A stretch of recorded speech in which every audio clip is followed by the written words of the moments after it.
Ask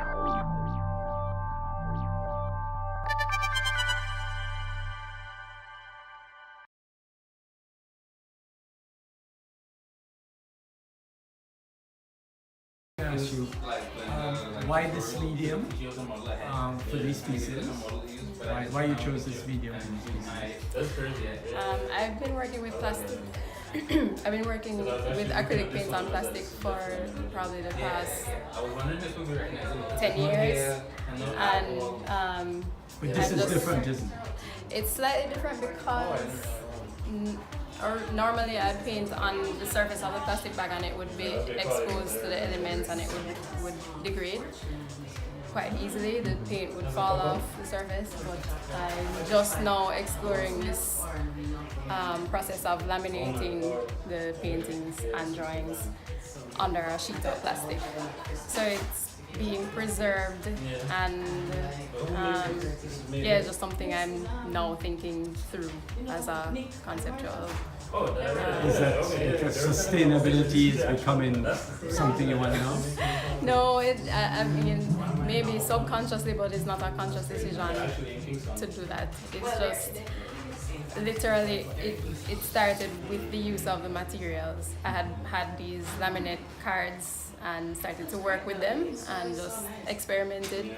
It's been something that I've been concerned about in terms of how I like when the paint starts to fall from the surface, because that's just the inevitability of that whole process of painting on plastic bags. So I'm not trying to keep things together, but I'm also interested in this idea of keeping things together, but also exploring this unraveling that happens in the drawing, which is a different kind of. What does the unraveling mean to you? Well, I'm also always thinking about this idea of ruin and fragmentation. So I think the unraveling in terms of the drawing there kind of allows me to express that sentiment in some ways. And that unraveling and the fragmentation is stirred by what? Why you're deep in this? I guess my main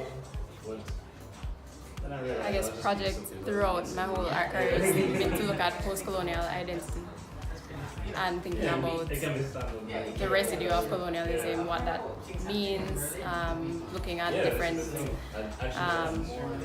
types of unravelings, whether it's actual physical construction materials or people. So that's where it comes from. Do you think by putting colonial in the name, post-colonial identity, that it's already compromised? In what way? Just by having the existence of the name colonial in the description. In post-colonial, I mean, post-colonial is what it is. This is supposed to be the post of that situation, but it is what it is. We find ourselves in this new situation where there are the fragments, the residue of that. So. But if you did not mention that and you just describe what you're doing and where you are, then people wouldn't think of that. I don't necessarily think that's true. I think people can read that into the work people could read that into Rodell's work if they so desire to. Nobody is limited in the way that they're supposed to approach the work. I might have my way of thinking about why I do what I do. That's my impulse. But the work stands here and it speaks for itself in many ways, and you as the viewer can take what you want from it. Are the size of these pieces, or were the size of these pieces influenced by the size of the space you were going to exhibit? No, actually I've been making these works since these particular works started earlier in this year, and this was way before I even knew that I was going to be exhibiting them and even in this space. And what does your art mean to you?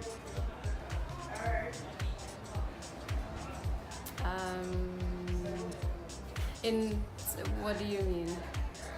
I could have asked, what should we, the viewer, get from your art? I'm not asking that. I'm asking, what does your art mean to you?